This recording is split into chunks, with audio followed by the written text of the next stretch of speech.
You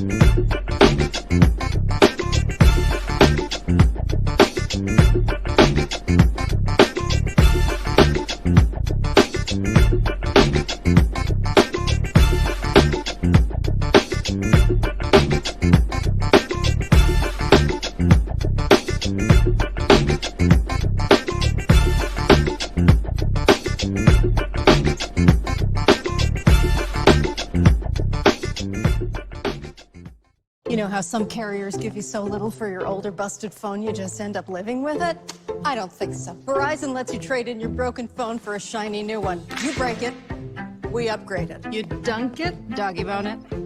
Slam it, wham it, strawberry jam it, we upgrade it. Get a 5G phone on us with select plans. Every customer, current, new, or business. Because everyone deserves better. And with plans starting at just $35, better costs less than you think. Hey, folks, today is Tuesday, December 21st, 2021. Coming up on Roland Martin Unfiltered on the Black Star Network. A group of coal miners, they are now calling on West Virginia Senator Joe Manchin to back the BBB plan after he said he is not going to vote for it. We'll talk with one of the leaders of the Poor People's Campaign in West Virginia who said they've been trying to get this union and this on board for a number of months, and we'll break that down. Also on today's show, President Joe Biden talks about Omicron, unveils an increasing number of COVID testing sites. They also announced they're going to be setting aside millions of home kits, and if people request them, they will be sent to America's homes for free. Also, still waiting on the verdict in the trial of Kim Potter, the former cop on trial for the death of Daunte Wright. Also on today's show, remember that white Louisiana judge caught on tape using the N-word? Well, she has had to step off of the bench and been replaced by a black judge. Also, a California cop is acquitted even though the crime was caught on tape. And in our marketplace segment sponsored by Verizon, we'll talk with a Houston restaurant owner about how they've been able to thrive during COVID. Folks, it is time to bring the funk on Roland Martin Unfiltered on the Black Star Network. Let's go. He's got it. Whatever the biz, he's on it. Whatever it is, he's got the scoop, the fact, the find. And when it breaks, he's right on time and it's rolling. Best believe he's knowing. Putting it down from sports to news to politics. With entertainment just for kicks, he's rolling. It's on go, go, roll, y'all. It's Roland Martin, yeah. Rolling with Roland now. He's funk, he's fresh, he's real, the best, you know he's Roland Martin now.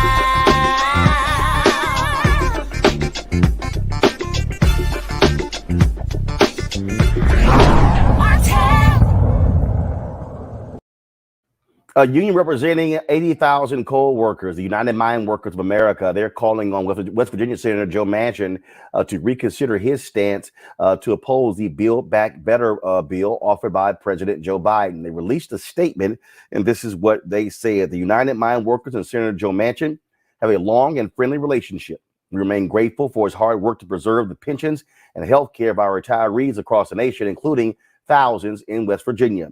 He has been at our side as we have worked to preserve coal miners' jobs in a changing energy marketplace, and we appreciate that very much. The Build Back Better legislation includes several items that we believe are important for our members and their communities, some of which are part of the UMWA's Principles for Energy Transition we laid out last spring. For those and other reasons, we're disappointed that the bill will not pass. We urge Senator Manchin to revisit his opposition to the legislation and work with his colleagues to pass something that will help keep coal miners working and having meaningful impact on our members, their families, and their communities. Joining us right now is Jean Evans-Moore. She is the tri-chair of the West Virginia chapter of the Poor People's Campaign, and she says they've been trying for quite some time to get this union on board. Jean, welcome to Roland Martin Unfiltered. Thank you. I'm so happy to be here. So take us through this process. What have y'all been doing to try to get, y'all of course been waiting for this statement from the Mine Workers of America?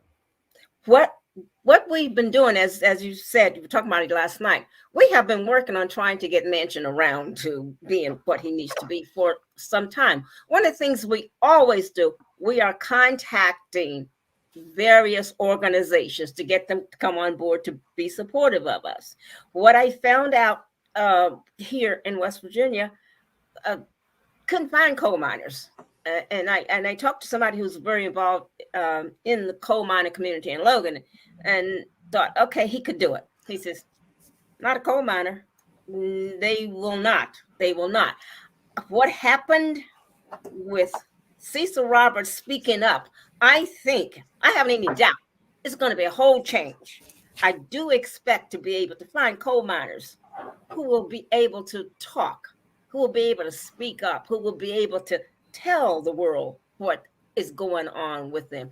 That's what we do. We like people to speak for themselves rather than someone speaking for them. So I'm really excited about this, really.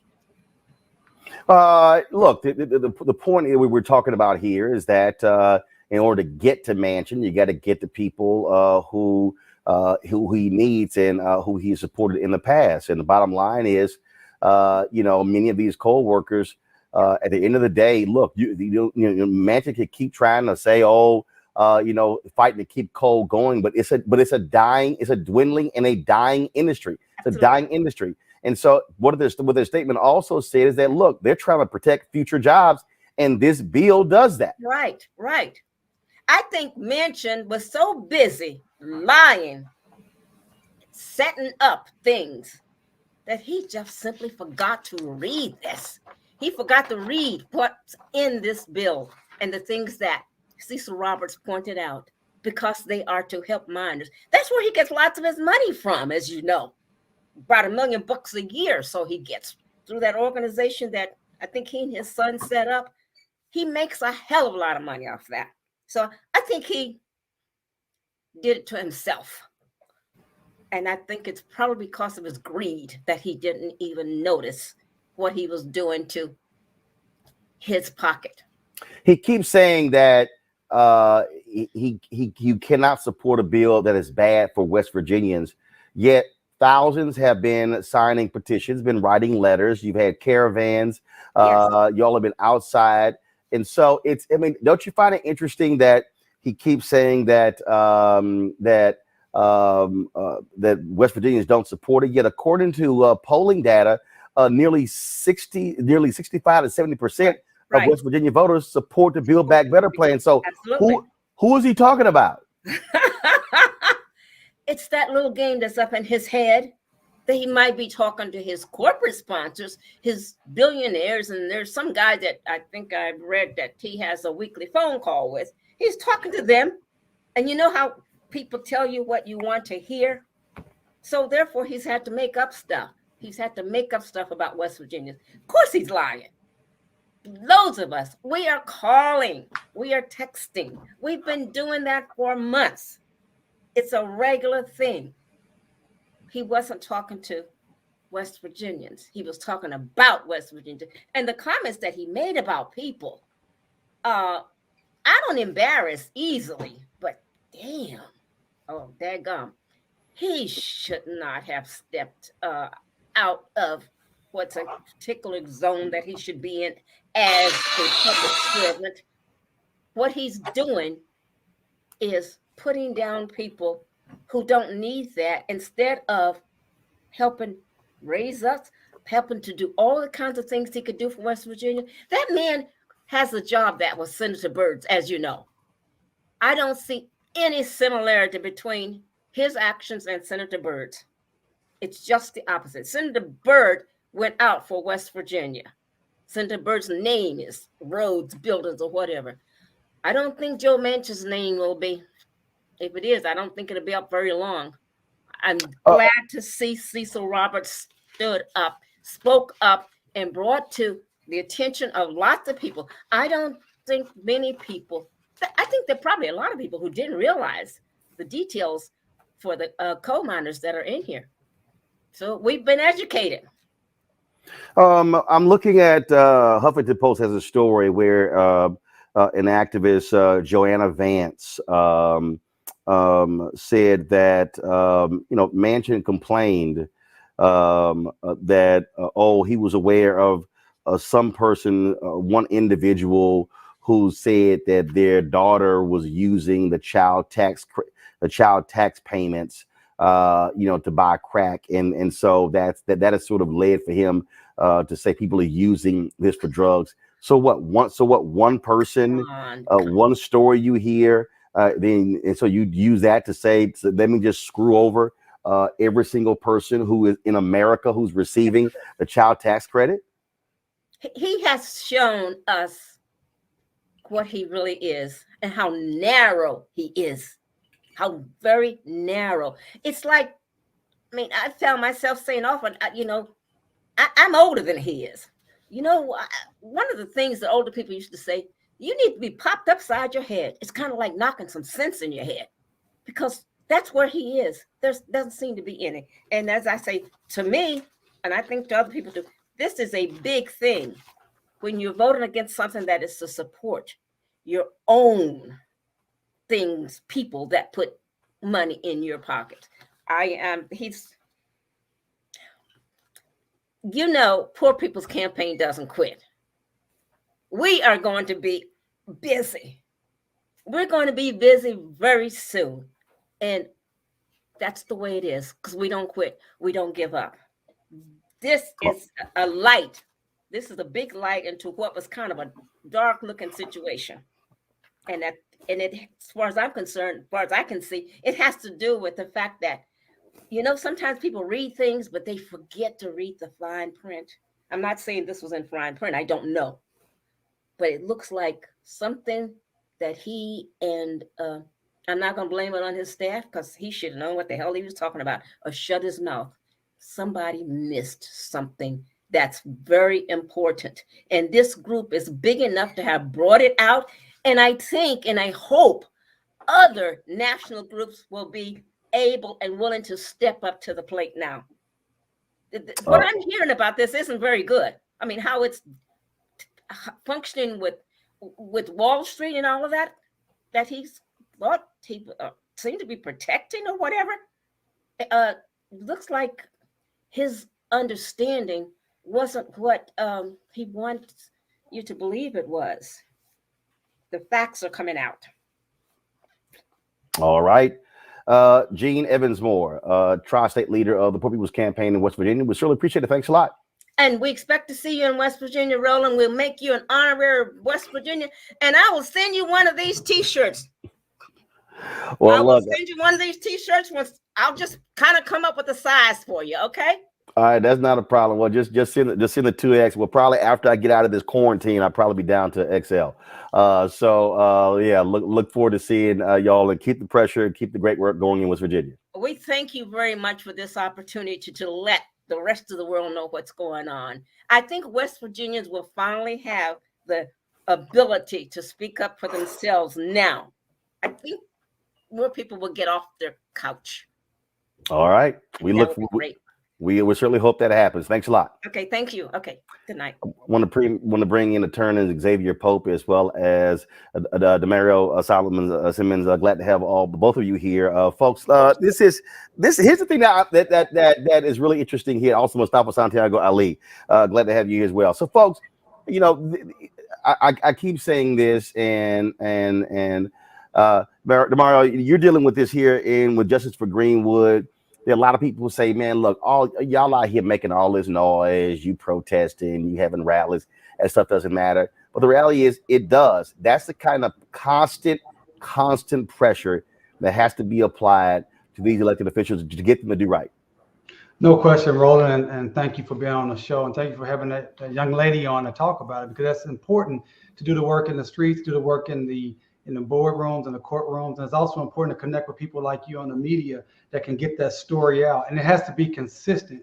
We have to be able to be more than just about mobilizing for a moment or a week or even a month. We have to have organization, and that's what the Poor People's Campaign, they've been have sustained action over a period of time. And it takes that, because we're against a very well-funded, very well-motivated opposition that does not want to see true justice and equity for everyone involved in America. So I appreciate you. I appreciate that young lady. I appreciate Brother William Barber and everybody that's fighting hard for justice.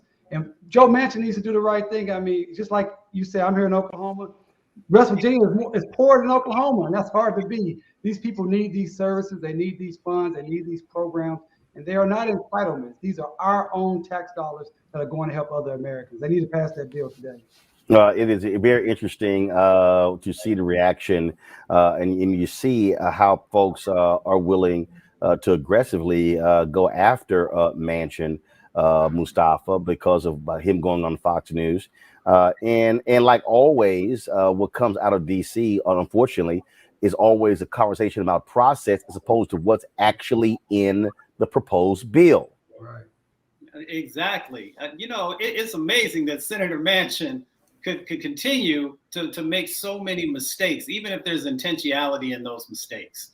West Virginia is 48th in employment, 50th in child care, 50th in public health. And inside of the bill, there are all kinds of things that could help to change that dynamic. Could help my family, who are coal miners in West Virginia, and a whole bunch of other folks. So inside of the bill, there's actually resources to help with black lung. My grandfather worked in the coal mines for 40 years, came up out of there with black lung like so many other folks. There are resources in there to actually build on the coal fields, to bring manufacturing opportunities there. So Senator Manchin, do you not care about economic opportunities and manufacturing so you can actually create new sets of jobs and be a leader in that space? Because if West Virginia doesn't feel it, I guarantee you other states will actually do that. And then there was also the opportunity that was in there around unions. West Virginia is one of the leaders in unions, has been historically. And for him not to support a bill that supports West Virginia, that supports Appalachia, makes no sense whatsoever, unless you put into the formula that he is literally making millions and millions of dollars. He's the individual on Capitol Hill, whether on the Senate side or the House side, who receives more money from the fossil fuel industry than anyone else. And we know there are some characters up on Capitol Hill that have sold their soul for a few pieces of silver. So when we look at in totality, it makes absolutely no sense for him not to be supporting the Build Back Better bill and actually asking for it to be enhanced instead of being the individual who has shrunk it down time and time again. Mm-hmm. Look at the bill. People kept changing the bill because of him to make sure that would be in alignment with the things that he said that he could support. Xavier, this might be it. CNBC has this story that they just posted. Senator Joe Manchin's Political Action Committee saw a surge in corporate contributions this fall ahead of his decision to oppose this. His leadership received 17 contributions from corporations in October, 19 in November. Yeah, I think that Joe Manchin thought he was serving some corporate interests in terms of his contributions, but then you also saw corporate America respond. The Goldman Sachs quickly responding and then downplaying in terms of what the growth of the economy, in terms of the GDP growth, instead of being 3%, being 2%. And so it wasn't just the response of citizens and we find out what's in the bill. It was the corporate response to what's happened in the bill and the outlook on the economy that now is changing the tenor of this of the debate and what Joe Manchin is doing. It shows that he was reckless. He shows that he made a calculation based on his political future and also posturing, putting himself on Fox News. And it seems as if he really wasn't in the business of legislating in so much he was in the business of reelecting Joe Manchin. Well, bottom line is this here, and that is the pressure continues. We'll see what happens next. He says the bill needs to be completely rewritten, going through Senate committees and at the previous process. We'll see if that happens. All right, folks, going to take a break. We come back more on Roland Martin Unfiltered on the Black Star Network, including a judge out of Louisiana who has had to step down, replaced by a black judge because she was busted on a videotape using the N-word. Also, President Joe Biden talks about the Omicron variant, announces 500 million home kit are going to be sent to any American family that request it. We'll discuss all of that next right here on Roland Martin Unfiltered.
It's time to be smart. Roland Martin's doing this every day. Oh, no punching! Thank you, Roland Martin, for always giving voice to the issues. Look for Roland Martin in the whirlwind, to quote Marcus Garvey again. The video looks phenomenal, so I'm really excited to see it on my big screen. Support this man, Black Media. He makes sure that our stories are told. See, there's a difference between Black Star Network and Black-owned media and something like CNN. I got to defer to the brilliance of Dr. Carr and to the brilliance of the Black Star Network. I am rolling with Roland all the way. Honored to be on a show that you own. A black man owns the show. Folks, Black Star Network is here. I'm real revolutionary right now. Roland was amazing on there. Stay black. I love y'all. I can't commend you enough about this platform that you've created for us to be able to share who we are, what we're doing in the world, and the impact that we're having. Let's be smart. Bring your eyeballs home. You can't be Black-owned media and be scared. You dig?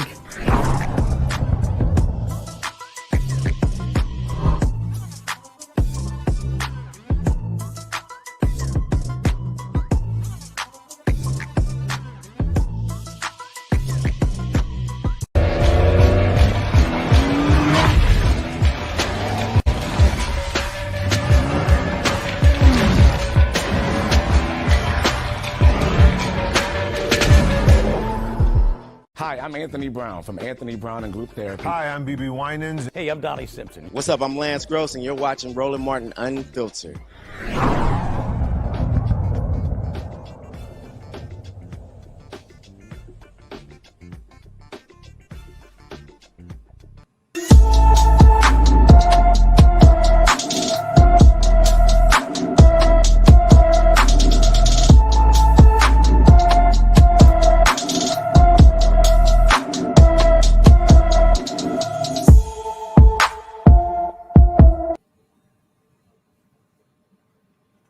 Folks, Tabitha Queen, the 29-year-old mother of three, has been missing since May 10th, 2021 from Bastrop, Louisiana. The family of the 5'4" tall, 240-pound woman just wants to find her for Christmas. Tabitha has black hair and brown eyes. If you know anything about Tabitha Queen's disappearance, you're encouraged to call Bastrop Police at 318-281-1322, 318-281-1322. Today, President Joe Biden went before the cameras to talk about the Omicron variant. The cases are exploding all across the country as folks are testing positive as a result. This is what he had to say from the White House. That lay out the steps the Vice President and I are taking to prepare for the rising number of cases experts tell us we can expect in the weeks ahead. First, how concerned should you be about Omicron, which is now the dominant variant in this country, and it happened so quickly? The answer is straightforward. If you're not fully vaccinated, you have good reason to be concerned. You're at a high risk of getting sick. And if you get sick, you're likely to spread it to others, including friends and family. And the unvaccinated have a significantly higher risk of ending up in a hospital or even dying. Almost everyone who has died from COVID-19 in the past many months has been unvaccinated. Unvaccinated. But if you're among the majority of Americans who are fully vaccinated, and especially if you've gotten the booster shot, that third shot, you have much less reason to worry. You have a high degree of protection against severe illness. Because Omicron spreads so easily, we'll see some fully vaccinated people get COVID, potentially in large numbers. There will be positive cases in every office, even here in the White House, among the vaccinated from Omicron. But these cases are highly unlikely to lead to serious illness. Vaccinated people who get COVID may get ill, but they're protected from severe illness and death. That's why you should still remain vigilant. According to our doctors, even if you're fully vaccinated, you should wear a mask when indoors and in public settings. Now, let me tell you about the additional steps I'm ordering today to take on what is coming. I know you've heard a lot of this in the news already this morning. 3 weeks ago, I laid out a COVID-19 action plan for this winter that prepared us for this moment. Today, we're making the plan even stronger. First, we're setting up our vaccination and booster efforts. We're stepping it up significantly. In the past 2 weeks, we've seen the highest vaccination rates since last spring. And we aren't as vaccinated as a country as we should be, though. That's why we have added 10,000 new vaccination sites on top of the 80,000 sites that we already had in place. And even more will open in January. I know there's some parts of this country where people are very eager to get their booster, where it's harder to get an appointment, So starting this week, I'll be deploying hundreds more vaccinators and more sites to help get the booster shots in people's arms. I've ordered FEMA, the Federal Emergency Management Agency, to stand up new pop-up vaccination clinics all across the country where you can get that booster shot.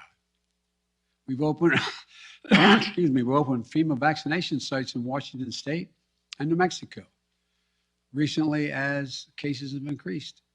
And today, I'm directing FEMA to stand up new sites in areas where there is a high demand. These steps are going to help us add more and more booster appointments and just over the next few weeks. I also want to say a word to parents. If your children are not vaccinated, please get them vaccinated. If you're a parent, understandably, who waited to see how the first shots went with other kids before getting your own kid vaccinated, you can stop waiting. 6 million children in our country, ages 5 to 11, are vaccinated. Get your children protected today, now. And for those parents out there who have a child that's too young to be vaccinated, that is under the age of 5,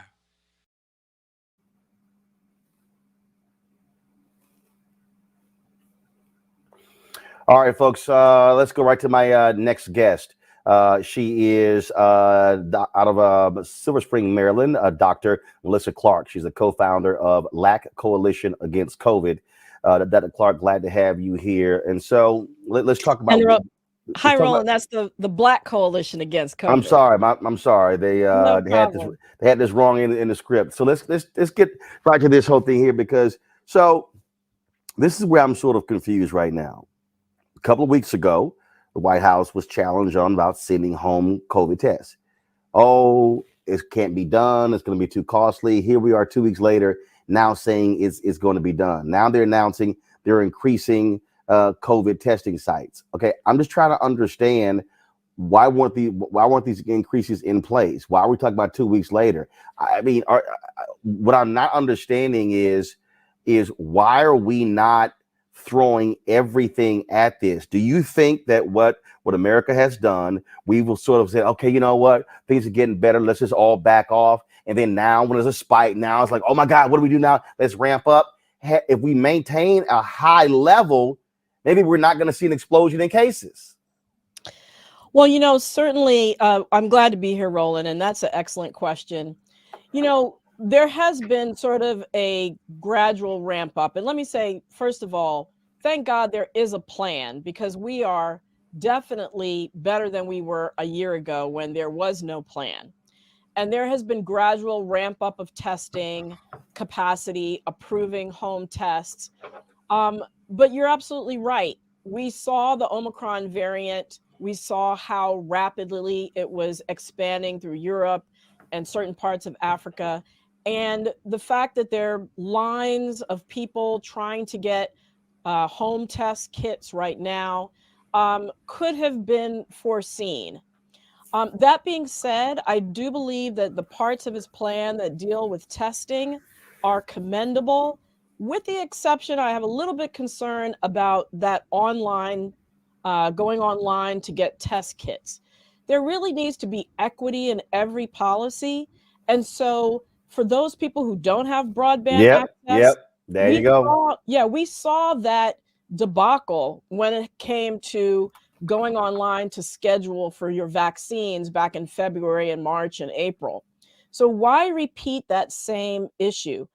We know how to reach those people in neighborhoods that have low broadband. We have community-based institutions and organizations like the Black Church, like community centers and recreation centers and elementary schools that could serve as distribution points. We have community-based organizations that could deploy and go door to door to deliver those tests in areas that have low broadband.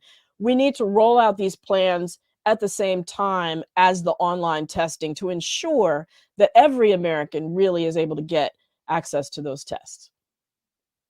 And not only that, you know, so their thinking is, well, for those households that want the test, they have to request it. And you're right, people are not sitting here only going online. So guess what? Set up a basic phone number, set up a hotline for folks to be able to call. And then they should be dropping those PSAs or buying airtime on Black-owned media and others to encourage folks to get these home tests. And not just get them, how to take them. We're in the process of developing videos for how to make sure that you know how to use the home test, because it's a 5-step process. Not everybody has the same literacy ability, health literacy ability to understand the instructions and execute it correctly. So, you know, there's more to it than just, you know, making the test available online. Absolutely. And so, you know, I think this is important. And also, I think what has to happen is this is just, I think as a country, we've got to, frankly, be at DEFCON 5, if you will, whatever the highest level, and say we're going to stay there for the minimum next 2 years. Because see, this whole yo-yo, this whole thing, oh, let's open up, things are getting better, oh my God, we got to pull back, whatever. That, to me, that is also what contributes to where we are, because people get lackadaisical. Folks just sort of begin to you know, just, oh, you know, everything is going fine. We saw the rush for folks wanting back with football games and basketball games and concerts, and now we're seeing what's turning into super spreader events. I mean, I'm seeing, you know, look, I'm sitting here in quarantine right now for testing positive, and just more and more people are doing it every single day, and the numbers are climbing. Yeah, and I think, you know, there's been an effort to balance people's mental well-being, our economic well-being, and our public health well-being. But I think the messaging around that has to constantly say these situations are fluid and changing, because once you take away a mask mandate, it's really hard to reinstitute it. Just as you said, people's behaviors lag behind the advice. And when they lag behind the advice, that's when you see rapid increases in cases taking off like we see now. But it's still really important to be very careful in public spaces in terms of wearing your mask, even in small, you know, getting together with your friends and teenagers that are having sleepovers. These kinds of things can quickly become super spreader events, especially if people are not vaccinated and boosted. Yeah, but you still got these people who say masks don't work. I can't tell you how I keep seeing these folks all over social media. People with significant followings who say, why are we doing these masks? There's no proof they actually work. There is plenty of proof that they actually work. We see states and communities that have carried out the mask mandates. We see that rates of cases and case spread are much lower when you compare on a macro level from community to community. They definitely work. And I know those same people have not been in the trenches with healthcare workers, seeing the cases overrun hospitals and people being put on ventilators, because I guarantee you they would change their mind when they see how devastating it can be to contract a severe case of COVID and potentially die. They work. Well, I think it's a whole lot of stuff that we certainly have to do. Any questions for my guest, Mustafa Demaria Xavier?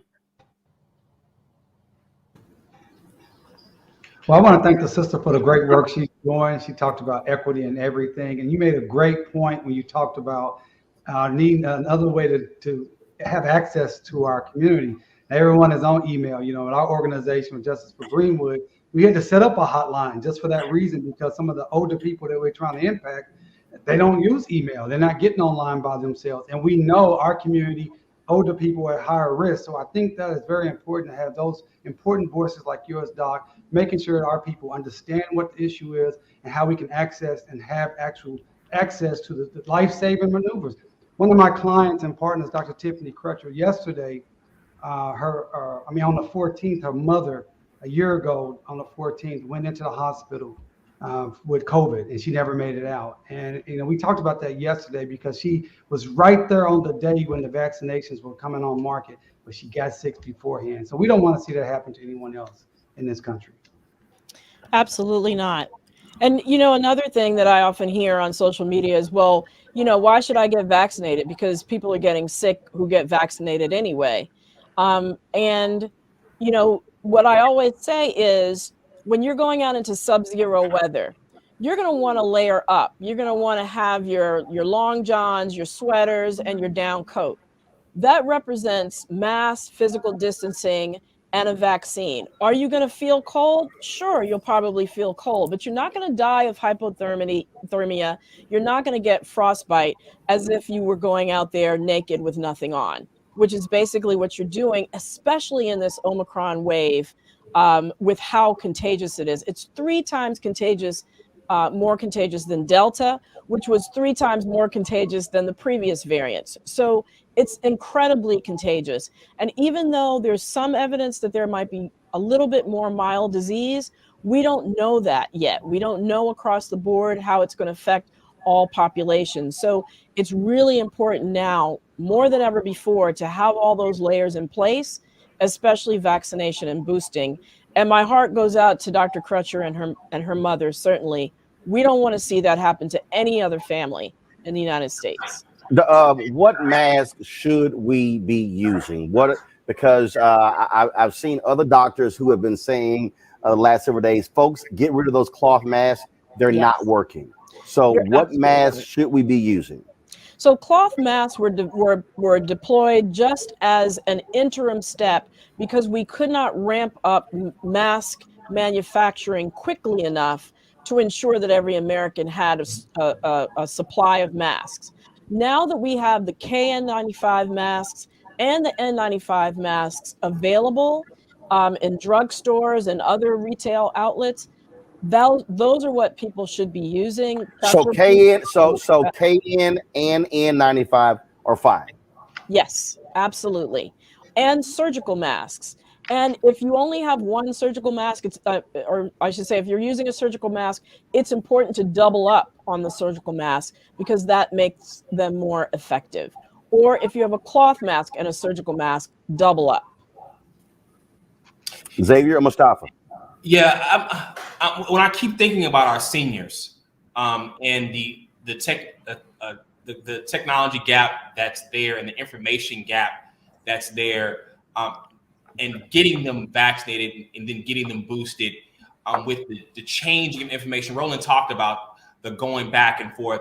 How do we get information to our seniors to make sure that they are on board with the information that they're receiving to be protected? And also, we don't even know, I don't necessarily think they're aware of the proper mask, and how do we get proper campaign out to our communities that have been hesitant and then now may feel even more distrustful, particularly of the government, of different age groups, based on the changes and what's going on with Omicron. So one of the things that has been happening that doesn't get a lot of attention is there have been a number of initiatives across the country thinking outside the box in how to reach hard hit and hard to reach communities. I've been a part of that. My company is called the Be Health Empowered Group. And I'm a founder of the Black Coalition Against COVID. And we've worked with an organization called Choose Healthy Life and the Leadership Council for Healthy Communities to train 120 people across the country that are in faith institutions to go out and knock on doors and have events and talk about vaccination. There are phone trees in place through many of our churches now and faith institutions to actually try to reach some of the harder to reach communities, like some of our older Americans.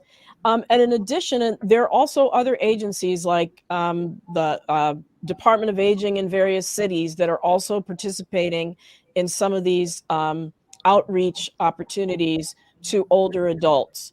For example, going door to door for people who are shut in to offer vaccinations. So there is a lot of work being done behind the scenes. Could more be done? Could more funding be available? Absolutely. But the infrastructure is in place to really try to reach those harder to reach communities. Mustafa? Doctor, thank you so much for what your organization does and yourself as well. I've lost multiple people to COVID-19. My family lost the first individual in West Virginia. The first person to die was an African-American woman. And I'm curious, even when we went through that, it still took some work to get the rest of the family to make sure that they got vaccinated. So my question is, do we need to have some type of accountability partners inside of our families, inside of our organizations, to make sure not only the folks who are not yet vaccinated are vaccinated, but also then staying engaged to get people to make sure they get the boosters?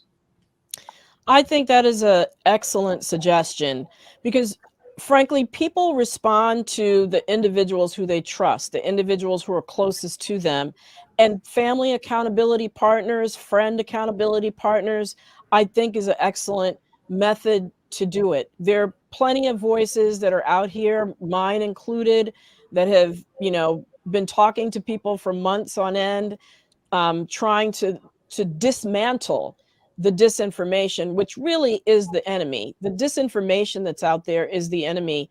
And people tend to build these echo chambers of disinformation around themselves because social media, as we know, serves up to you exactly what you want to hear based on your history. So really breaking through that bubble of disinformation is really what we have to do for our community, which, we know is mistrustful and has reasons to be mistrustful of a government that has seemed to never want to do right by us, now saying, oh, here's this great vaccine that's going to help you out.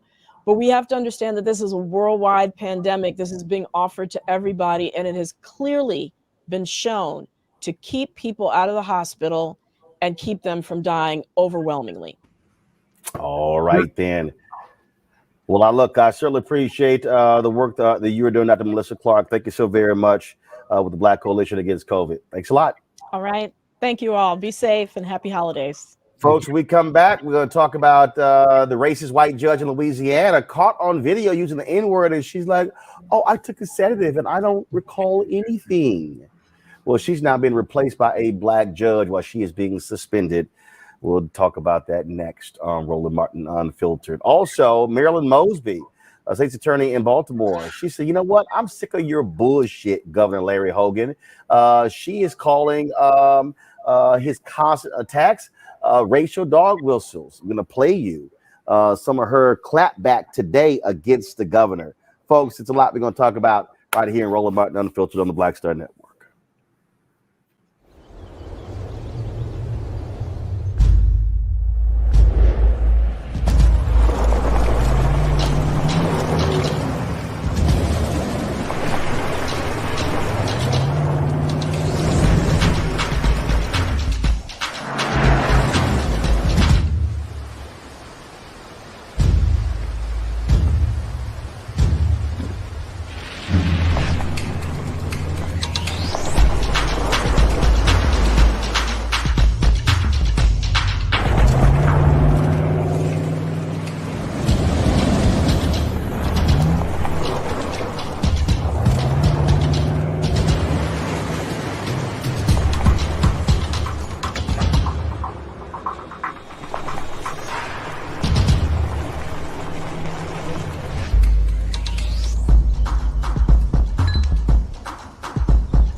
I believe that people our age have lost the ability to focus the discipline on the art of organizing. The challenges, there's so many of them and they're complex, and we need to be moving to address them. But I'm able to say, watch out, Tiffany. I know this road. That is so freaking dope.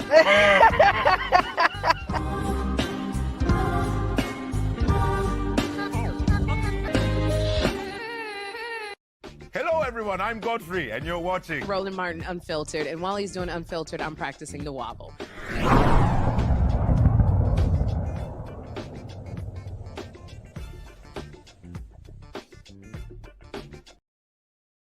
All right, folks, the Louisiana Supreme Court, they have replaced Michelle Odinette, Lafayette City Court judge, who was caught on video using the N-word, with retired Opelousas City Court Judge Vanessa Harris. Harris is an African-American. She becomes the first Black woman to fill the seat in Lafayette City Court. She's going to serve from December 17th to February 28th. Now, remember, Odinette was suspended by the state's highest court after she was caught on video saying the N-word to her family after a robbery was foiled. Watch this.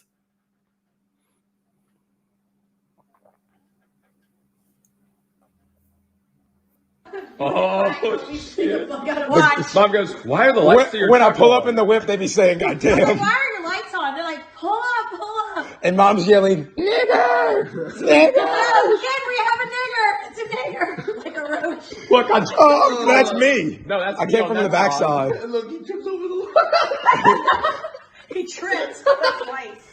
He trips twice. I was the only one running. That's me. Kenny was standing. I'm the one that took him down. Kenny's just standing there. He lied. That was his wallet. Yeah. That's my phone where it fell out. Look, Mom. The dude had a phone on him. We should have taken his phone and stolen from him, that fucking asshole. And now I'm going to have a gun. Go and get the gun. It's important. Very important. As me and Austin maintain control of the situation. I know. The great thing is we've got video. We've got look, they're with the car. Wait, look, there's And look, here comes there's Rebel. Want to play fetch? Rebel like this is Now, after the video came out, Odinette said, damn, I'm sorry. I didn't mean to take the racist sedative. I meant to take the other sedative. She says she has no memory of that. Yeah, okay, gotcha. Gary Chambers is an activist out of Baton Rouge, Louisiana. One of the folks who brought this to light, made it public. Gary, always glad to have you back on the show. But seriously, dude, I took a sedative. Now, normally, if you take a sedative, you're sort of knocked out. She was wide damn awake in that video. Roland, and like you said, I don't know no pills that make you speak what's truly in your heart. Now, I do know that a drunk mind speaks sober thoughts. So that if you had something that had impaired you, the only way that was going to come out of you is if it was in you.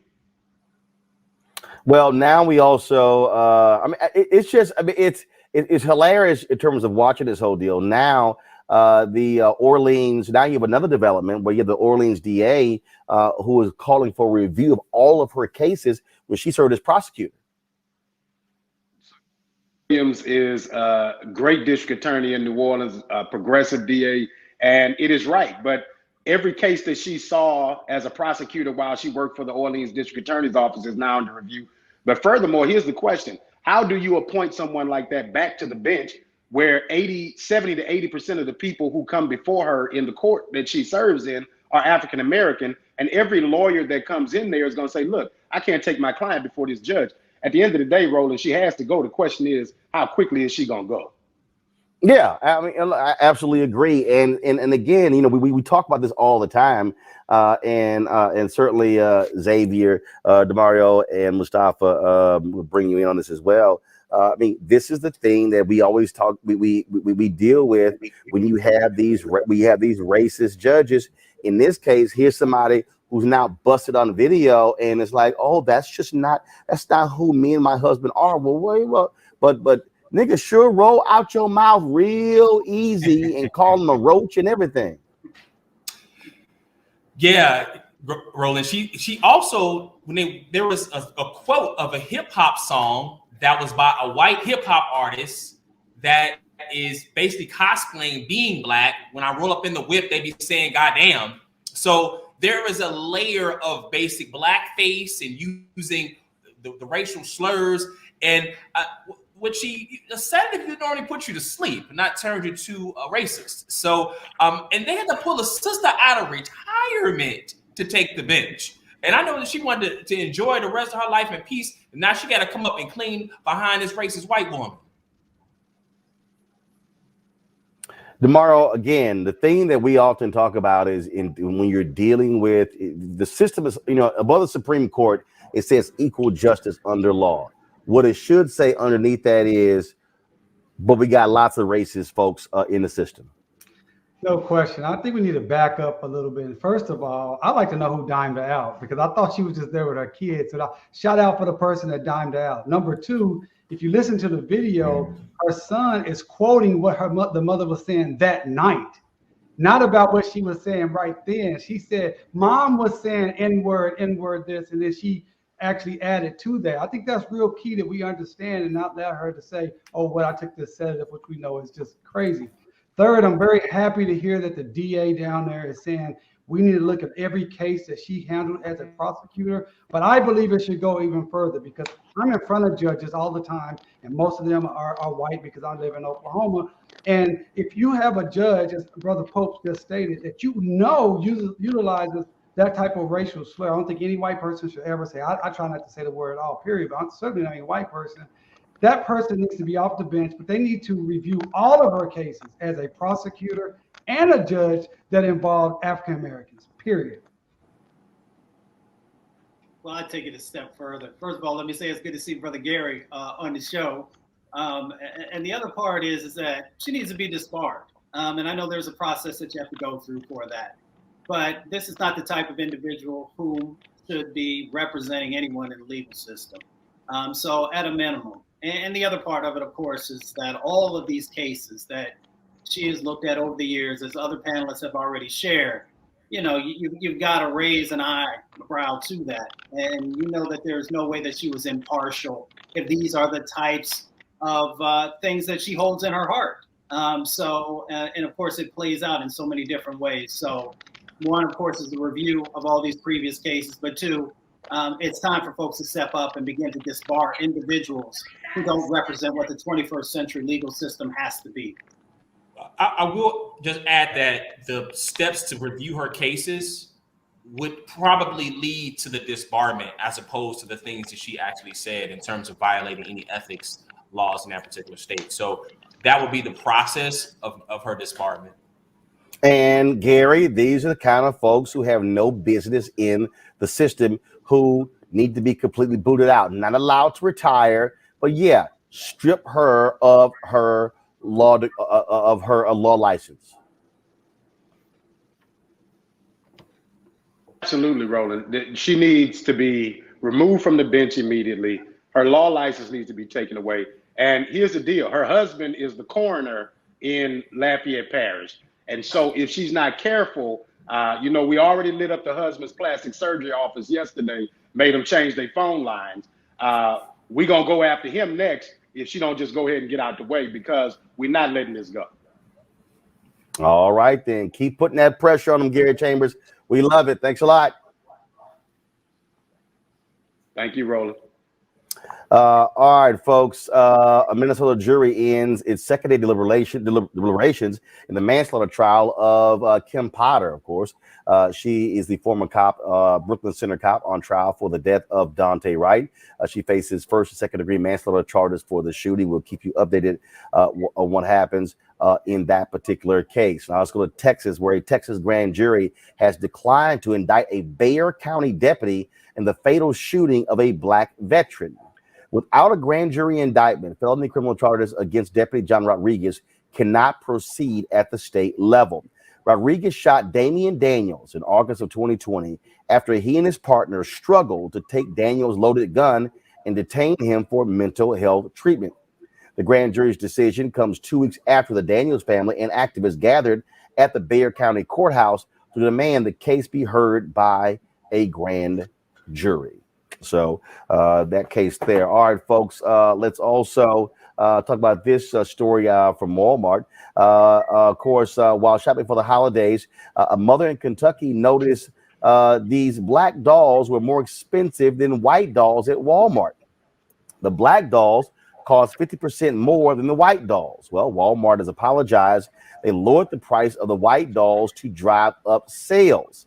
In 2014, Walmart also had black dolls listed for higher prices than white dolls. Really? I mean, that's what. I mean, what is it? Black dolls so popular? We get to cost more? It's the black tax that we know continues to play out in so many different ways in our country. And this also places black businesses at a disadvantage. If I'm a black doll maker and my dolls are going to cost more, it may end up pushing folks to purchase a non-black doll because they may be on some type of a budget. So there are so many different ways that this disproportionately impacts both on the economic side, on the mental health side, and a number of other ways. That's how we doing, DeMario? Like charging $14 more for a black doll? Well, it just really shows the anti-blackness that's throughout our entire society. And so Walmart would say, look, not too many people want to buy a black doll. We all know the famous experiment of putting a black doll and a white doll in front of the little kids. And most of the kids, even black kids, were selecting white dolls. So what we have to do is say, hey, this anti-black bias that exists at all levels, as Brother Mustafa just stated, we cannot tolerate it. And if this is the same type of a doll and you have a $14 gap, that's a big problem. That sends a message to the black community and to black consumers that, hey, if you want to get something that looks like you, you're going to have to pay this amazing, terrible premium. And that's something we cannot tolerate, period. I want to talk about this story here where McDonald's has settled a racial discrimination lawsuit filed by one of its longtime black franchisees. Herb Washington, former Major League Baseball player, filed suit against McDonald's, saying that he was being denied and was being hurt by the company when it comes to owning restaurants. McDonald's purchased 13 of his restaurants for $33.5 million. This is a federal lawsuit. And at one point, he owned 23 McDonald's restaurants. And again, according to this story, in exchange for his agreement to exit the McDonald's system and dismiss the lawsuit, McDonald's purchased his 13 restaurants for $33.5 million. They said it was a fair price for the restaurants. Quote, the court did not find that the company violated any laws. Discrimination has no place at McDonald's. While we were confident in the strength of our case, this resolution aligns with McDonald's values and enables us to continue focusing on our commitments to the communities that we serve. Again, Washington has said that McDonald's discriminated against him by having him get restaurants in low volume areas in black neighborhoods and forcing him to downsize his store base. Said he had, after grading his locations unfairly. And again, this is what he said at the time: when I stood up for myself and other black franchisees, McDonald's began dismantling my life's work, forcing me to sell one store after another to white operators. Also, last week, McDonald's settled a similar suit brought by two black operators in Tennessee, James and Daryl Bird. They settled that. McDonald's purchased 4 restaurants for $6.5 million, and the Birds also agreed to drop their suit. Now, there still is a lawsuit on behalf of 77 former black franchisees that is still pending in the court system. Folks, yesterday we talked about the mandatory minimums, and of course we were talking about the bill dealing with crack cocaine and powder cocaine, ending that disparity. Well, I was on social media today and was looking at a number of different stories, and I saw Kevin Ring's Twitter feed where he said there was some good news that came out of the Department of Justice as relates to people who have been let out of prison, but they've been serving their sentence in home confinement. Now, the Department of Justice initially made a ruling saying that those people, after COVID ends, those people will have to go back to federal prison. They've now changed that. Joining us right now with fam is Kevin Ring. Kevin, how you doing? I'm doing better today. All right, so yeah, you were ecstatic on Twitter. So tell people what the great news is. All right, well, for 11 months, as you said, we've been fighting this battle to keep people home. Thousands of people were cleared to go to home confinement because the former administration under Attorney General Bill Barr had decided that there was a bunch of low-risk people who could spend the rest of their sentences on home confinement as long as they met certain conditions. They had to serve half their sentence, no violence in their record, no disciplinary infractions. So these were the lowest of low risk. They sent these people home. Most of them have been home for over a year and a half now. They've got jobs, they're paying taxes, starting families, starting jobs, all the rest. And then at the end of the Trump administration, the Office of Legal Counsel sent out a memo, as you said, that said, actually, the Attorney General's authority expires at the end of the pandemic. All of these people have to come back. And so for the last 11 months, we've had thousands of families just sweating it out, not knowing if in a few months from now, they were going to wake up with their families or back in a prison cell. And it's been very stressful. And we have been fighting and fighting. We have done everything we could, running ads, meeting with lawmakers, getting letters from their employers, doing everything we could to change this outcome. And today I got a call at 3:30 from the Attorney General saying they were going to revise the memo and they were going to let these people stay home. Now that certainly is huge news. They gave any indication of what led to them revising it? Well, no. And I just have to say that, in some ways, I didn't think this would be such a fight, because the idea that the Biden administration, was going to reincarcerate thousands of people that the Trump administration sent home seems so ridiculous and absurd that I just didn't even think it would come to this. I didn't think we'd be fighting for 11 months on this. But I just think all of the groups that have been pressing, and I'm telling you, all of these folks who are in home confinement, who were formerly incarcerated, they've been raising their voices. There have been tons of media coverage. I was on this show with you, with Gwen Levi, who was one of the women who was, brought home, and then they tried to send her back to prison for missing a phone call at a computer class. It was so absurd that they would send them back that I don't know why it took this. And they didn't say what the reversal was, but I mean, somehow common sense finally prevailed, and they realized this would be a disaster to separate thousands of families when there was no public safety benefit to it. Wow, that's well, first of all, that is absolutely great news.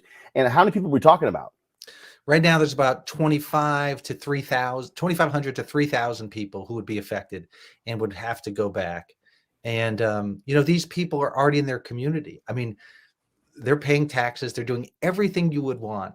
There's no risk, right? I mean, Bill Barr took a risk a year and a half ago, but now these people have proven that they can live back in the community. They didn't need those long mandatory sentences that so many of them have, they got. And in some ways, in COVID, a lot of areas has been a natural experiment.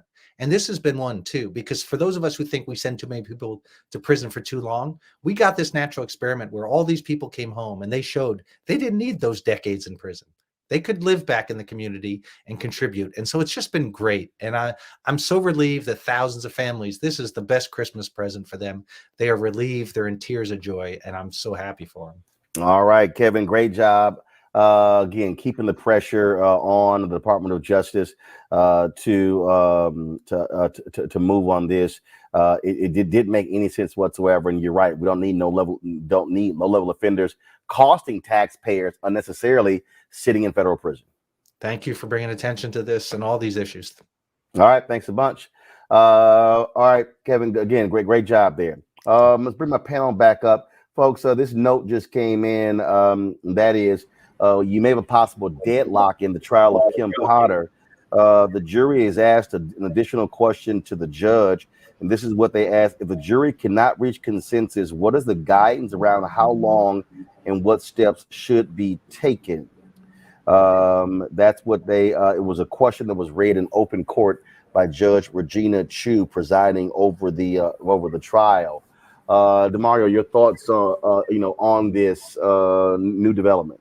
Well, first of all, it's disappointing because this lady shot a person that she shouldn't have shot, and that's definitely negligence, homicidal negligence. But what that means at that point, the judge was probably going to tell them, hey, go back, keep trying, keep working, maybe let them go home for the night and let them come back to it. If they cannot come to a consensus, then obviously we will have what's called a hung jury.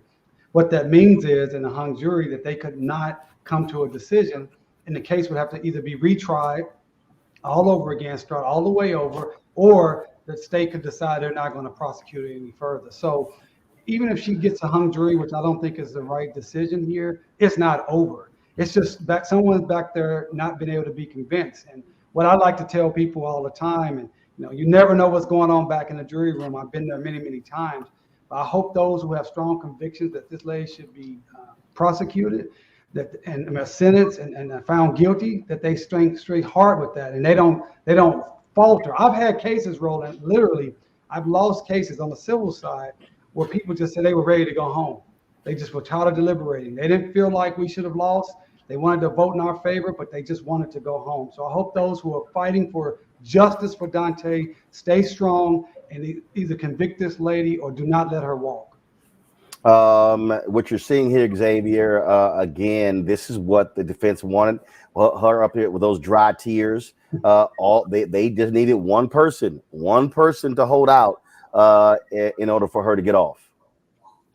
Yeah, Roland, that's all you need is one person. You just need one person. But the fact that they asked the judge, what happens if we don't reach a verdict?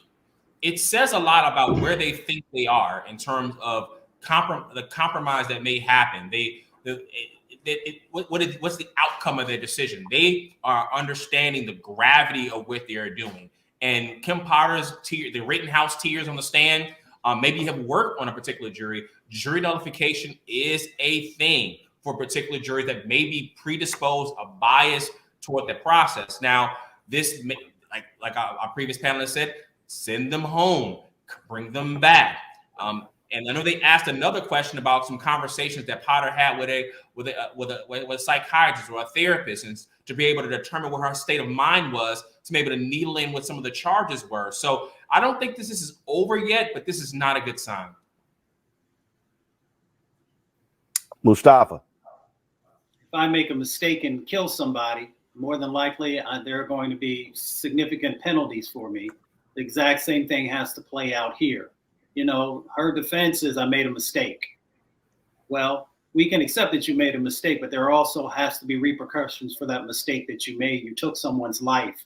You pulled someone over, her partner pulled someone over for having an air freshener in their car, and then he lost his life.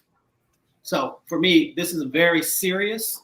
And you don't want to set these precedents where other police officers can just say, well, I made a mistake, so I shouldn't be found guilty of taking someone's life. And the thing about it is when you say a police officer made a mistake, Xavier and I, with lawyers, when we make a professional mistake, we have to be held accountable.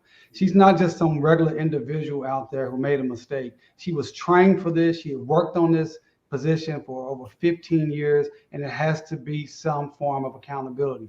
But I just want to say another thing that Xavier brought up. He brought up the term jury nullification. Jury nullification. This is something that can also be used in a positive manner for us as Black people.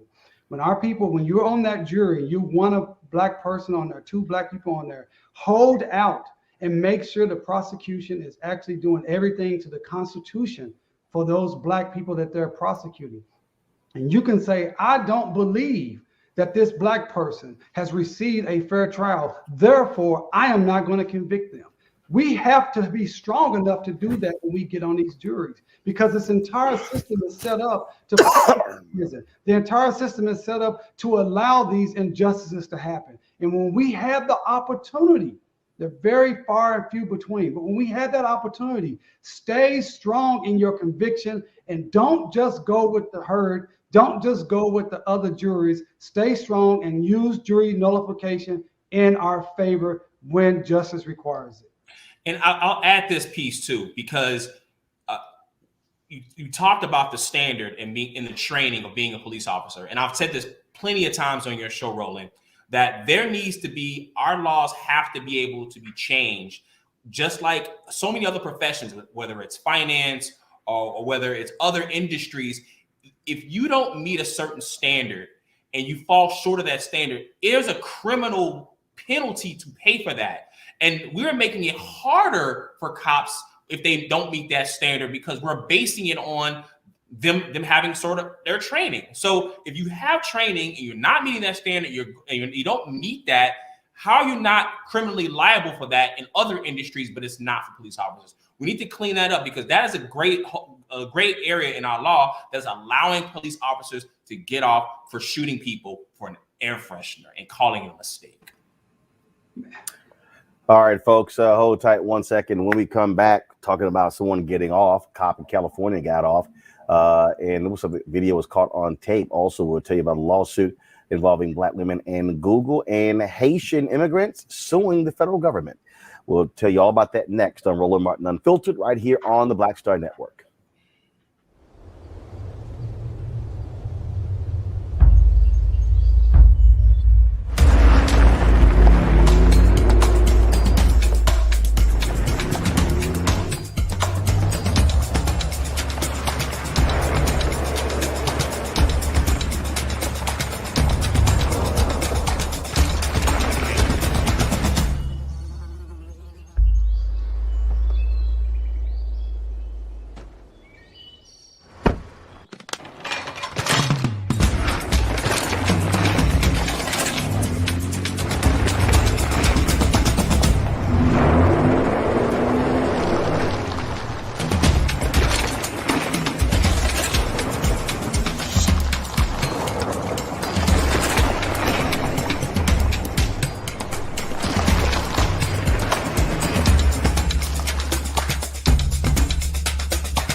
It's time to be smart.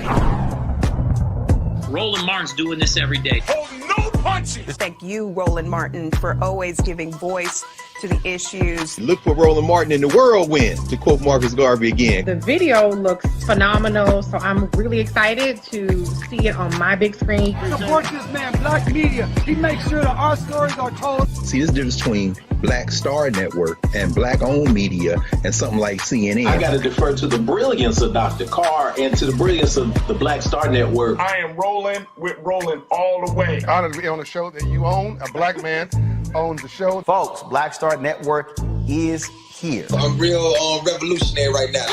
Roland was amazing on that. Stay Black. I love y'all. I can't commend you enough about this platform that you've created for us to be able to share who we are, what we're doing in the world, and the impact that we're having. Let's be smart. Bring your eyeballs home. You can't be Black-owned media and be scared. You dig?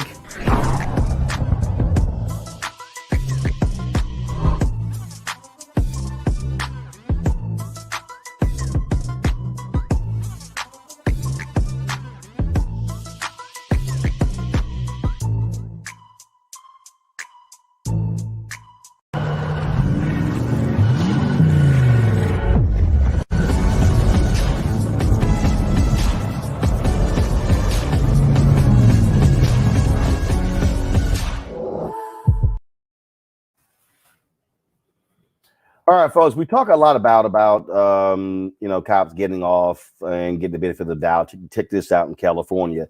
A former white California police officer was acquitted of falsifying a police report from a violent arrest of a black man in May of 2020. Officer Matthew Daiggs accused Amari Johnson of smoking while he was outside waiting for friends to come from their apartment building.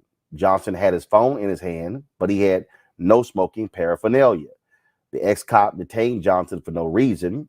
After the acquittal, the San Diego branch of the NAACP said, quote, "There was more than enough evidence to convict this former police officer. The justice system failed in this case." This is the thing, Demario, we talk about all the time, how unfortunately in this system, juries and judges will give so much leeway to the cops. I mean, and so again, he says the guy was smoking, no evidence, but the cop gets off. Yeah, I mean, this is a great example of that word again, jury nullification, where there were people on that jury that decided, I'm not going to rule against this cop. I don't care what I hear. And that happens all the time. And I'm really actually impressed with the San Diego police chief that they fired this guy for lying, because Roland, as you know, I practice 1983 police excessive violence cases every day.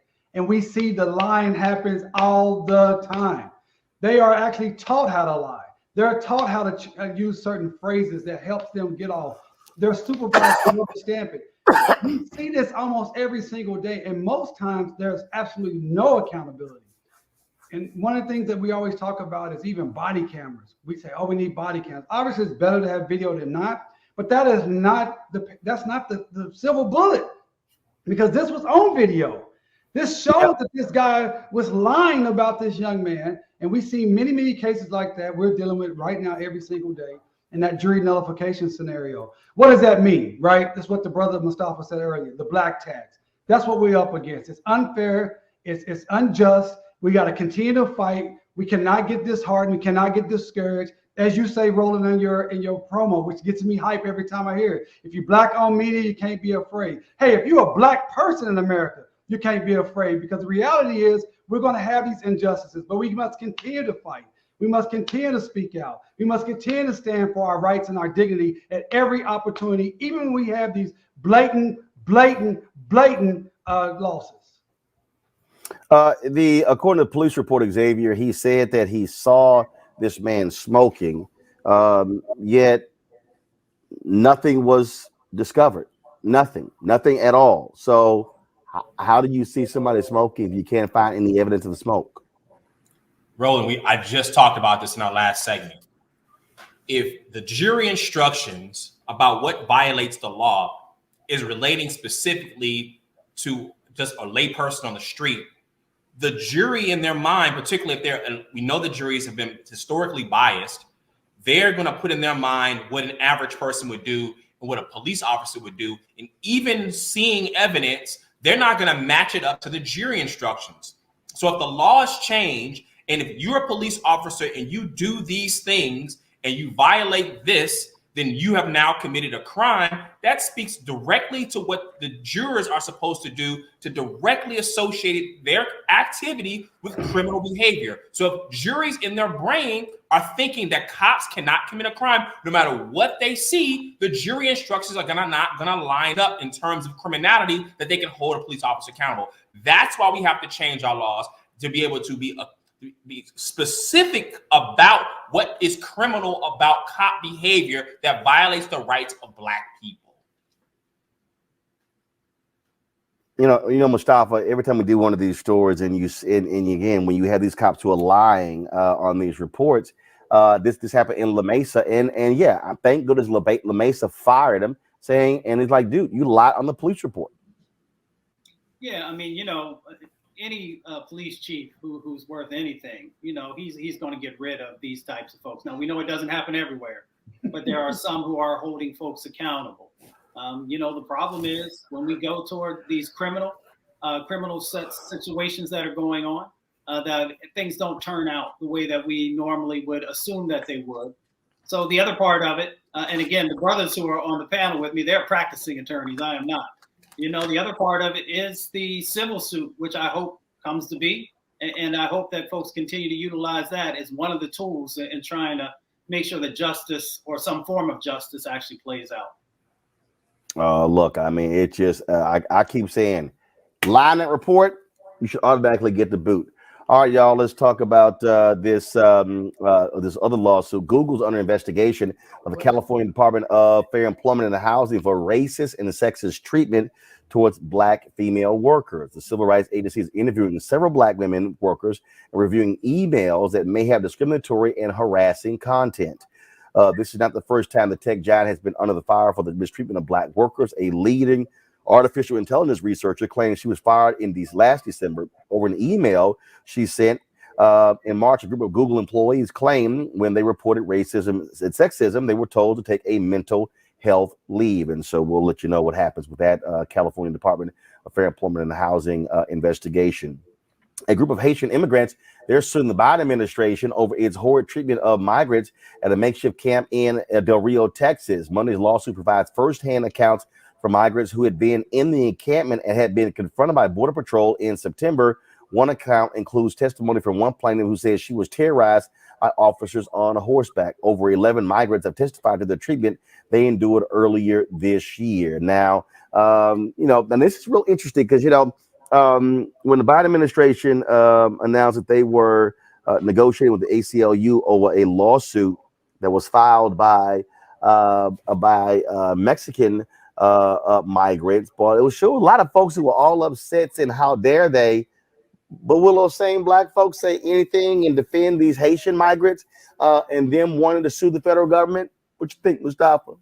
I think the answer is no. I think that when it comes to Haitian brothers and sisters, we have always seen that folks have not aligned themselves in the same way that they have for others. And there's nothing wrong with folks supporting others who are dealing with these injustice situations.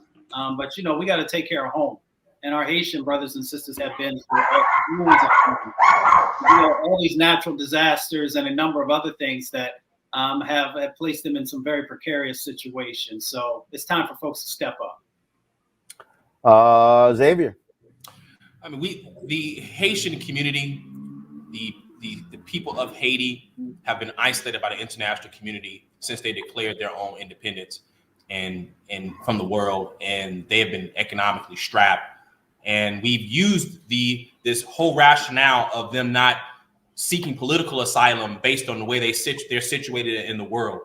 And it's time for us to be able to recognize our brothers and sisters that are coming there. And our country needs to be able to give more resources to that place to be able to make sure that country is being economically viable. Number one. Number two, we have to be able to stand up for our own. Our interests are aligned across the diaspora and against things that be able to isolate them from the rest of us. And so we have to put our attention on that. It wasn't just something that was to trend on social media and be gone for a day. These people are still dealing with these issues. That they are still ongoing, and we have to put the attention on it. And Roland, you're doing a great job of continuing to put the issue on the spotlight on this issue. Tomorrow. Yeah, I mean, I echo what the brothers say. I also want to say, Brother Mustafa is looking so clean with the hat, the turtleneck. Man, I got to step my game up when I come over with him next time. Why? First of all, why are you shocked? He's an alpha. I'm not shocked. I'm not shocked. I give it up to Albert. I even like that shirt you got. Of course. Yeah. That's what y'all got to do. But I echo what the panelists has already stated. We know the history of Haiti. It should mean so much to us that these people were able to defeat the three powerfulest armies in the world at the time and create their independence. And then they were specifically crushed on the economic level as a retaliation of that. Here's the thing from a legal standpoint, what I do every single day. When you come to this country, you should have an opportunity to prove if you should be here or not. That's just the standard for anybody that comes here, illegal and otherwise. They didn't get that opportunity, and they were treated as chattel slavery. We saw all the pictures of the people with the horses and looking like they were hitting them from the horses. So I hope they get an opportunity to go through the legal process. I hope they have some fantastic attorneys. I'm sure they do, and I hope they get just compensation for what happened to them. Got to ask y'all this here.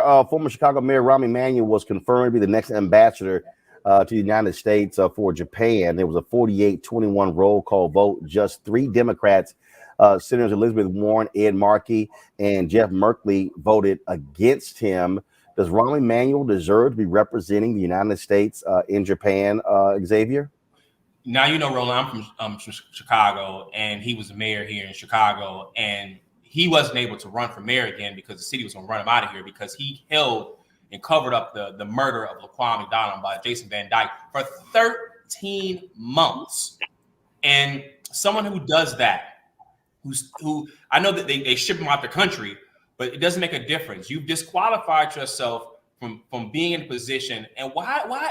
And they did it in the middle of the night, Roland, when no one was paying attention, and this happened. And you had to be able to, his connections, his political standing, if it was so great, why'd you have to do this in the middle of the night? DeMario? No, I think he's an accessory to murder after the fact. I mean, no question. Holding that video, which was horrendous, and we all saw it, and for him to be actually rewarded with such a wonderful ambassadorship. I mean, going to Japan is one of the best places in the world to go and be an ambassador. I was really disappointed. I'm a fan of Senator Booker and Senator Warren. I was really disappointed that they voted yes to move him through, because this is a person, Senator Booker, who was on the forefront of trying to get the George Floyd Policing Act pushed through. How could he vote for someone who was the antithesis of the George Floyd Policing Act? This guy was actually literally covering up the murder of Laquan McDonald. And I'm just really disappointed to see that they voted for him. Still a fan of Senator Booker, but definitely disappointed in that particular vote. All right, folks. Hold tight 1 second. We come back, our marketplace segment, where we talk with a Black restaurant owner how to continue thriving amidst the craziness of this international COVID pandemic. You're watching Roland Martin Unfiltered on the Black Star Network. Don't forget, y'all, download the app, the Black Star Network app. Of course, it's on all the platforms: Apple phone, Android phone, Apple TV, Android TV, Roku, Samsung Fire Stick, Xbox. All of those. Our goal is to get 50,000 downloads by the end of this month. And so tell a friend, download that app, please. In addition, please support us in what we do by joining our Breeder Funk fan club, where every dollar you give goes to support this show. Cash App, $RM Unfiltered. PayPal is R Martin Unfiltered. Venmo is RM Unfiltered. Zelle is Roland at RolandSMartin.com. Roland at RolandMartinUnfiltered.com. All right, y'all. I'll be back in a moment.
You know how some carriers give you so little for your older busted phone you just end up living with it?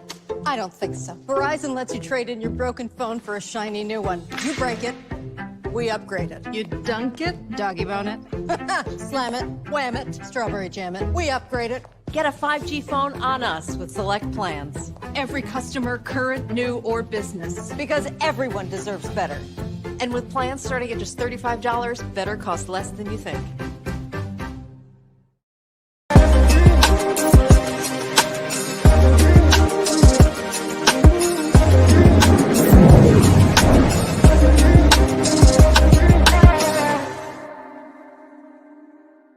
All right, folks, with the on again, off again mask mandates, people, should they go indoor restaurants, sit outside? What do? Man, it makes for a real difficult for a lot of industries, but especially our restaurant industries.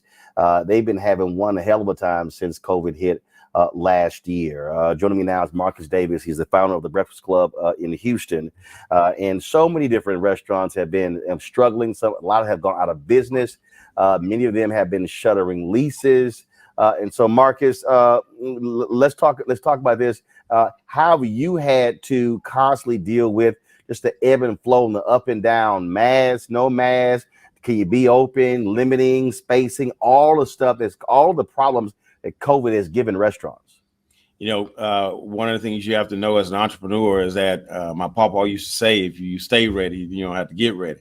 And I know it's hard to deal with COVID, but you have to understand that at any moment, anything can change. And the mindset that I've had since January of 2020, even as deep as December of 2019, which is something's about to happen, something very well could happen in our city, in our state, in our nation, and you've got to be ready for it. And you roll out, what I share with entrepreneurs, you roll out things as far left as possible and as far right as possible, each scenario, each way, and try and prepare yourself accordingly. So in short, to answer your question, just thinking about what the potential are, not being deceived by the days where things look like it's changing, but being prepared for what may happen tomorrow, even though I'm experiencing what I'm experiencing today.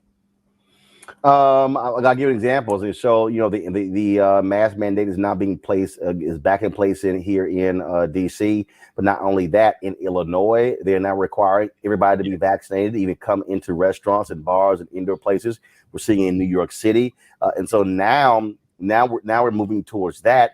How is it for you there in Houston, and how are you managing that? You got some folks who are acting a fool, losing their mind, cussing out restaurants, saying, how dare you ask folks for vaccination cards? But then you got others who are saying, hell, I want to be safe, but I want to go out and eat. So, you have to consider what's at stake. And I know there are a lot of folks talking about liberty and about life, but those are the things that are actually at stake. Your very life is at stake. So your loved one's life is at stake. Your liberty, you have no liberty if you are no longer in the land of the living. So you have to keep that in mind. As an entrepreneur, again, I just pay attention to what's happening in the marketplace. I pay attention to what our customers need. I pay attention to what my staff needs, and I try and operate accordingly. And that's not to say that it's not challenging. That's not to say that it's not tough. That's not to say that it's easy. You ask what's it like? It's like deja vu. I am feeling today as I felt in March of 2020 when they first said that the NBA would not play a basketball game, and I knew then that this thing is as real as I thought it could get. And so today I'm thinking, and I've been making this case for a long time, Roland, because people have been under the impression. I have a couple of businesses here. I have a couple of restaurants, a bar, and another concept, and two of them I've yet to reopen. And we've yet to reopen it because I had not felt, particularly my bar, I haven't reopened it particularly simply because I had not felt that it was time. Yeah, other bars are open and other people are going out to them. But in the space that I run, I didn't want to be in that space, with the virus being the way that it was. So how do I feel? I feel like we're back in March 20. I can't say that it's that severe, but the uncertainty and the way the entrepreneur has to stay on his tiptoes and keep his head on the swivel is back to that date. Questions for my panel. I'll start with you, Xavier.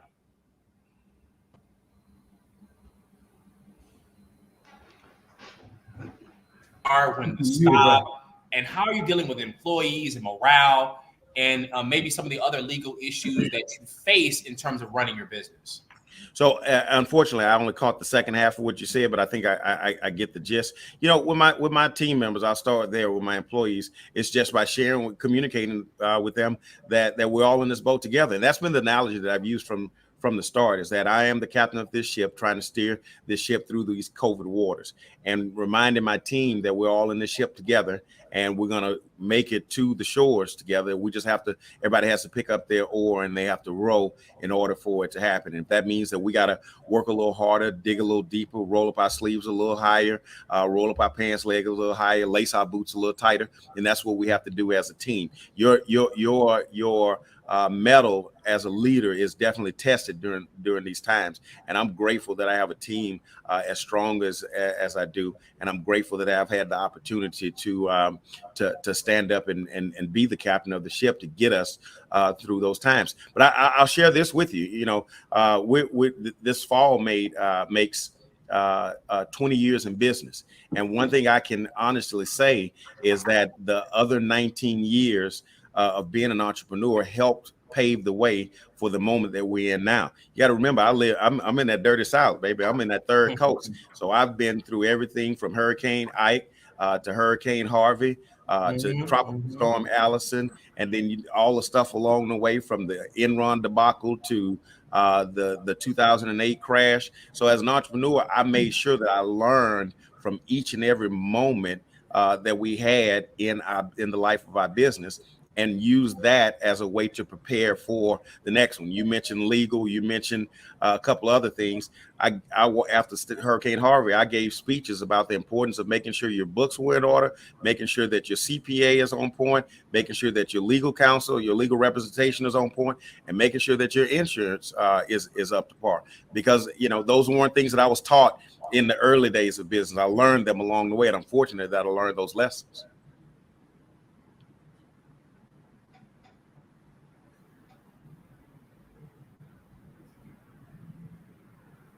Hey, I'll jump in if there's nobody want to talk. Come on, jump right in, baby. Jump in. I thought some pass a collection plate for me. I'll jump right in. Hey, man, good to talk to you. Heard about your restaurant. I got two questions. One, you know, as far as my business and with my teams, we've been able to just work all remotely. We're still all working remotely. Obviously, you cannot do that as a restaurant. You know, how are you keeping your team safe from when you have these individuals that want to come to your restaurant and they don't want to, you know, do what's necessary to be safe? So how are you keeping your team safe? And are you dealing with any legal issues with that? If you're requiring your team to have vaccinations, et cetera? That's my first question. My second question, as a proud Black bald-headed former football player, vegan, want to know when the vegan items are coming on that menu so I can never. Don't talk to me. Roland, don't let him influence you, man. I understand where y'all coming from, but come on. I've been to the Breakfast Club. Never. I'm talking to the entrepreneur. This is your show, but it's his restaurant. Never. All right, let me answer your first question. How am I keeping my team safe?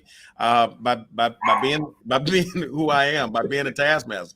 You know, I walk around and we put the rules in place, the regulations in place, the protocols in place, and I let my team know that, hey, this is for all of our safety. I've got some folks who've been with me for a number of years. I've got some 10-year plus team members that are. I've got some team members that are 70 and above. I've got some team members that have had or still have pre-existing conditions, and I share that. If we're going to operate as a team, then we have to operate as a team. We have to look out for each other's best interest, and that means, one, we protect each other with our mask on, and it also means that, two, we make sure that the guests are operating the way we ask for them to operate. And being a family-friendly restaurant where it's a whole lot of hugging and laughing and touching and all that kind of good stuff, it gets a little hard. And I've had to, remind some of the team members, hey, we got to make sure that we stay safe because we got to be here tomorrow for these same people. And, and it's worked. The question about vaccination, we found out how we could get all of the things that our team needed, from masks to vaccination to tests. We found out how we can get those things, make them available for our team. And we did just that. And fortunately, we were able to get the majority, the lion's share of our team to participate. We didn't mandate it inside of the store. We asked for cooperation, and for the most part, we got cooperation. Now, with regard to the vegan question, never. I think I froze. Yeah, you did freeze. I think that was my impersonation of me of my screen freezing. Never. Well, you know, when people freeze, they don't look so nice. You was looking so nice. I was like, what the brother gonna say? I tried to tell you. Hey, I mean, Xavier's a vegan also. I've been a vegetarian for over 25 years. Vegan. So I was gonna ask you, are you vegetarian or are you vegan? I'm vegan. I've been vegan for 5 years. Okay, got it. Yeah, 25 years. So I had to ask. You know, it's a great restaurant. I want to support Black-owned businesses, but I had to ask. I got to tell you, you had 5 years before. I mean, you had 15 years before you went vegan. I'm just saying. Trust me. The lines are down around the block for the Breakfast Club. They ain't missing. They ain't missing your money. Well, see, that's the thing. Now that I know the brother, maybe I can get in a line. You know, I don't want to be. Hell no. And let me just make sure we're clear on this, right? I have 2 vegan restaurants here in Houston that I visit on a regular basis, right? That I eat at. Love the food. Absolutely, positively love the food. And I want to let them do that thing, right? And I go there and support them. And if somebody wants some direction on where to go to get a vegan breakfast, I'll send them that way. I might even tell them to bring me something back so I can have it on my lunch break. And originally it came because of space, right? Because I value what veganism is supposed to be about. And I'm not one of these guys that's going to put something on the menu if I can't do it the way it's supposed to be done. In short, I'm not going to cook your. Now we do have I'm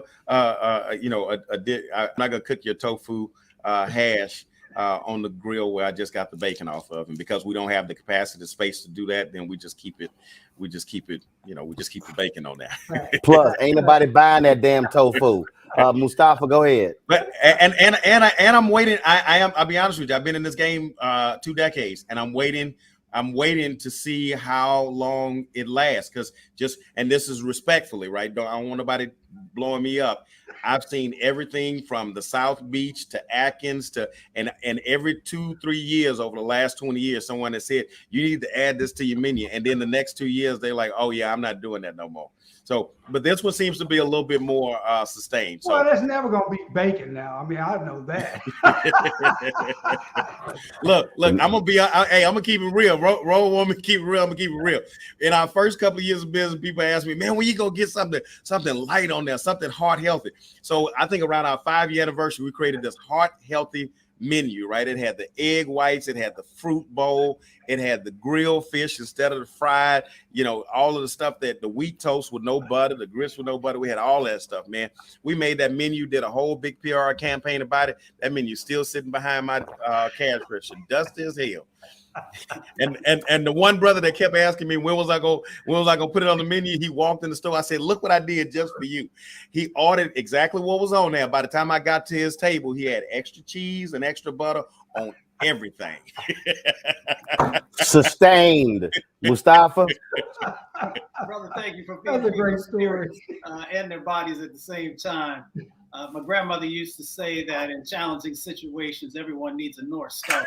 I'm curious, the Breakfast Club. Yes, sir. What makes the Breakfast Club special? What makes it a North Star, especially in this moment? The people. The people is what makes it special. And I try and make everybody aware of that and remind them of that every day. And when I say the people, people say, man, I'm glad y'all were able to stay open this long. I'm glad y'all were able to stay open during the pandemic. I'm glad y'all were able to be here for 20 years. And I tell them that I'm appreciative of you allowing, causing, empowering us in order for that to happen. When I say the people, I'm talking about my team. Miss Jackie's been with me for over a decade. Miss Mary's been with me for over a decade. Miss Gail's been with me for over a decade. Christian's been with me. I mean, these are folks, that have helped make TBK what it is today. So when I say the people, it is truly the people. Now, if you want what I believe, what I share with entrepreneurs, inspiring entrepreneurs about formulas to success, and what I hold us accountable for, and the standard that I hold us to that has led to this success, it is this simple thing: quality product, quality service all the time. That's our North Star. We believe in delivering a quality product through the hands of great people, and doing that as consistently as we possibly can. And I challenge any entrepreneur, if you do those things, I challenge you to show me your lack of success in whatever industry there is, unless you're cussing folks out, but then that ain't great service. But you know what I'm saying. Those are the things that I believe have made the difference in the life of TBK. All right, look. Well, I can't wait. I can't wait to get back to Houston to have some pancakes, grits, hard scrambled eggs, and bacon. I don't give a damn what DeMario thinks. Can't wait to have you back, brother. And DeMario, I don't wait in line. Hey, DeMario, look, is that what cowboy is that in your window up there? What is that? He's first of all, he's an OU fan, and he's a sorry Dallas Cowboys fan. So I used to have that when people. Let me answer your question correctly, right? Get a ring again, man. Y'all ain't got a ring. Wait a minute. Now you're not talking down there in Houston when y'all ain't won anything to Texas. Hey, look, when I was a fan of football, when I was a fan of the NFL, the Pittsburgh Steelers, baby.